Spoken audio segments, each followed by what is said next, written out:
Urban Therapy with Sun 752. This your daily go getimism number 801 for December 12th, 2016.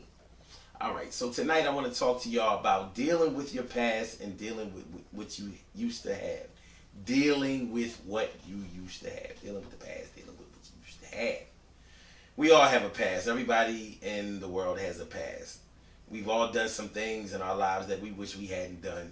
We all have some things in our lives that we wish people didn't remember. We all have things in our lives that we've done that are quite embarrassing right now. But we can't really escape our past. We have to take it with us. And there are plenty of things from our past that we really wish we didn't have to bring with us. But those are the things that shape the way that you are right now. You know, there are so many things that people have done back in the day that they probably wish that they hadn't done. I mean, people were on drugs. People were womanizers or very promiscuous, sexually promiscuous. Didn't care. You know, you had people out there who were gold diggers. You had people out there that used to trick all the time. You had people out there that were abusers. You know, quite frankly, you know, you had people out there who didn't know how to handle their problems by talking things out, by reasoning things out. So they turned to violence every time their frustrations got the best of them. And you know, you may have moved on from that part of your life now, and you really wish that you hadn't done those kind of things back in the day, but you did do them.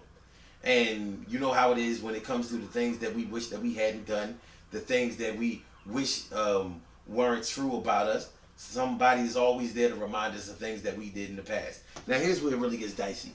It really gets dicey when you've made the significant changes in your life. You've really crossed over and done the things in your life that you needed to do. You have erased those negative things from your past. You have seen the light. You've gotten the help that you needed to get. And you switch your life around. But here comes somebody who hasn't seen you in a long time. And you know how that go, because they remember how you used to be. So some of these people may have been, you know, people that were on your side back then. And sometimes they're people who never really liked you. So of course they're going to remind you of certain things that you used to do in the way that you used to be. And they don't really care if you made the changes in your life, but you care. So you're going to have to deal with people talking about how you were back then and how you were insensitive and didn't really care what nobody said, and how you did a whole lot of things that made you look foolish and crazy and off the wall. You know, there may have been times when in your addiction that you was just out there selling your body, washing cars for people in the dead of wintertime, stealing, doing all kinds of things. See, what happens a lot of times when you have made the changes in your life is that you have to deal with the person that you really were, and now you have to deal with the person that you really are.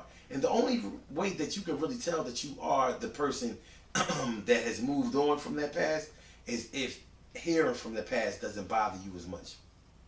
Because it's tough. It's really tough when people who haven't taken that journey with you want to come back and take you to a place that you have left. Now, of course, we rationalize all the time that we didn't really hurt anybody when we were doing what we was doing, when we was out there doing what we were doing. We rationalize that some people just got caught in the game. Let's say if you were a woman and you were a gold digger, you know, so you went after drug dealers or tycoons or whatever, whoever had money. That was who you saddled up next to. So you figured, well, I mean, it wasn't no big thing taking their money because that's all they wanted anyway. They wanted some ass, they had to pay, and I just provided that for them. Now, of course, that's not your thinking nowadays. But you may rationalize that nobody got affected by that back in the day. But maybe they did. Maybe you had children that instead of neglecting them, you were out chasing that money from these dudes. Or maybe some of the dudes that you were getting the money from put your family in danger because maybe they were living a lifestyle that wasn't conducive to being healthy. Maybe you showed your children nothing but an unhealthy way that a man and a woman is supposed to be together. You never know. And on the man's side, you know what I'm saying? You know, as a man, I know we make all kinds of mistakes. You know, men out there trying to chase this money so they can get these women get these cars, jewelry, and all those material items. And when it really all comes down to it, all of those material items only add up to women. So in our quest to try to get as many women as possible, we made mistakes, and maybe then we didn't even look at what we were doing as being a mistake. We just looked at it as doing what we had to do in order to advance, in order to get ahead, in order to get better, in order to be the best. But like I said, then somebody comes along and reminds you of how you was using drugs, and you was stealing from people, you was selling drugs, and you was out there treating people like shit, and you was out there messing up things for your people, all kinds of stuff. And we have to deal with those things. If it was a situation where you were an abuser, maybe somebody will remind you of how you used to always beat your girlfriend up in front of everybody. Didn't even care. You know what I mean? So you embarrassed her and embarrassed yourself. And of course, that's one of those situations where you can't say that nobody was affected by the things that you did because you were violent. And maybe other people, even other people than the person that you were perpetrating the violence against, were afraid of you. You made them uneasy because you were a bad man. The other side of this thing is when you're reminded of your past, but your past is when you were the greatest. A lot of times people look on their past with favor. So, they lament nowadays over the things that they used to have, because back in the day they was getting it. You had the money, you had the cars, you had the jewelry, you had the cribs and all of that kind of stuff. You had the women, and everybody was looking up to you, and you was the money man, and everybody was, looking at you like you were a superstar. And now things aren't the same for you as they were before. Now you done fell off. Maybe something happened and you had to do a little bit of jail time. And maybe while you were in jail, you found a new kind of spirituality. I'm not even talking about God. Maybe you found a new kind of spirituality. In other words, you found a better way in your life to be. And you decided you weren't going back to that life, but you missed the money. You missed the money. See, that materialism, it gets to us. It does. It gets to us. And we get into thinking that as long as we have enough money to pay for anything that we want, then our lives will magically be great, and we won't have to worry about nothing because we're getting it.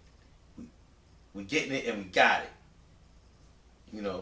It's a tough situation. It really is.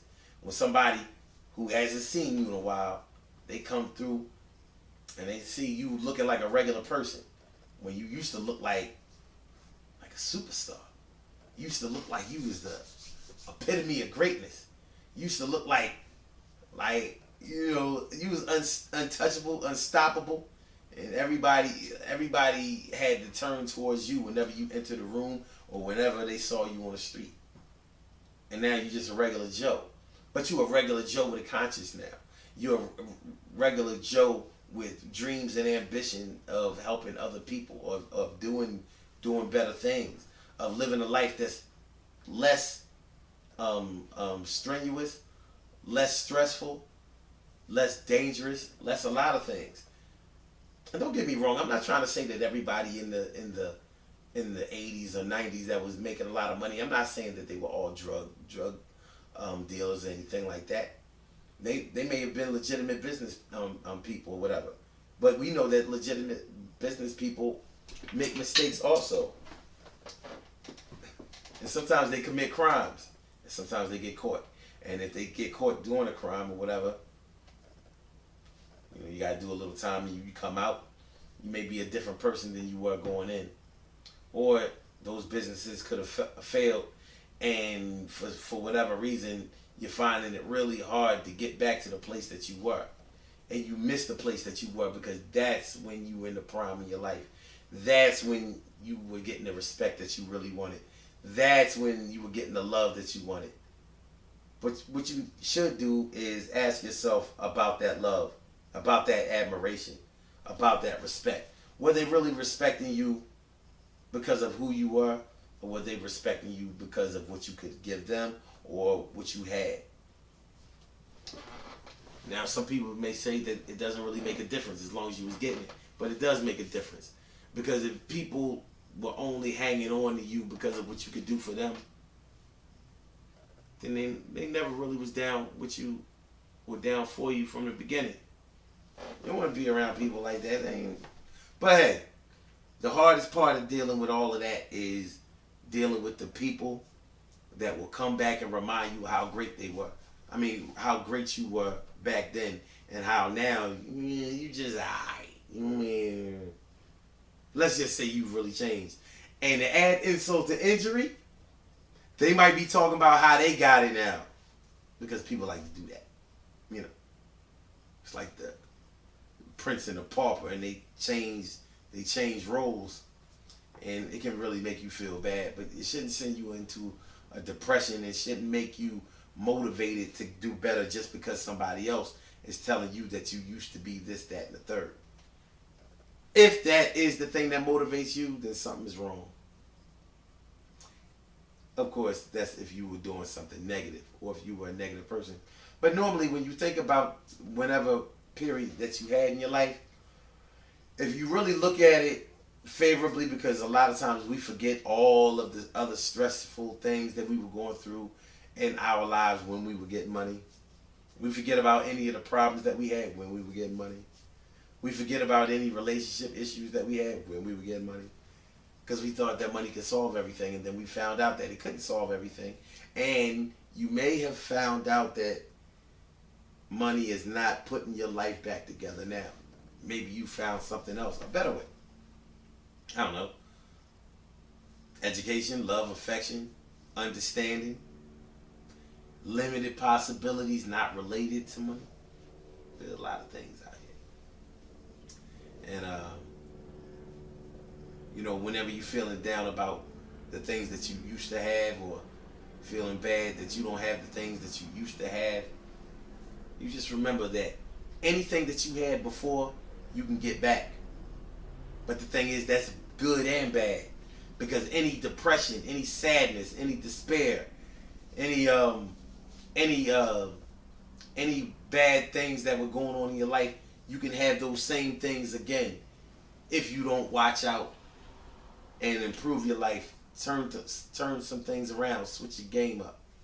And the same thing when it comes to your material items. Whatever you had before, whether it's money, cars, jewelry, whatever, you can have all those things again one day if that's where your focus is. Because more than likely when you got it before, that's where your focus was. Now that you've learned more, you may not be able to focus solely on that anymore. But it doesn't mean that you can't have it again. Because you can have that again and much, much more. But it's all up to you. It's all on you. Good things happen to those who wait. Great things happen to those who grind. And anything can happen to those who go for theirs. So go hard, go for yours. And remember, when it all comes down to somebody reminding you of your past, anybody who points the finger at you, see, when you point the finger at somebody, you have at least 1, 2, 3 people pointing the finger right back at you. You know? I mean, when you point the finger at somebody else, there's at least 1, 2, 3 people pointing right back at you. In other words, nobody's perfect. In other words, everybody makes mistakes. In other words, everybody fucks up. In other words, sometimes people make mistakes multiple times. But you get it when you get it, and as long as you get it before somebody puts you in a pine box, then it'll be okay. Because life is a journey. And it ain't over until it's all the way over. Sometimes when things don't happen the way we want them to, we declare our lives to be over sooner than it is. But it ain't. It ain't. You're still here. You still have a chance. So make sure you use that shit. Alrighty then. So the Daily Go Getterism Show is every single day, 6 a.m. Eastern Standard Time. Call-in number is 319-527-6199. Once again, the number to call is the area code 319-527-6199.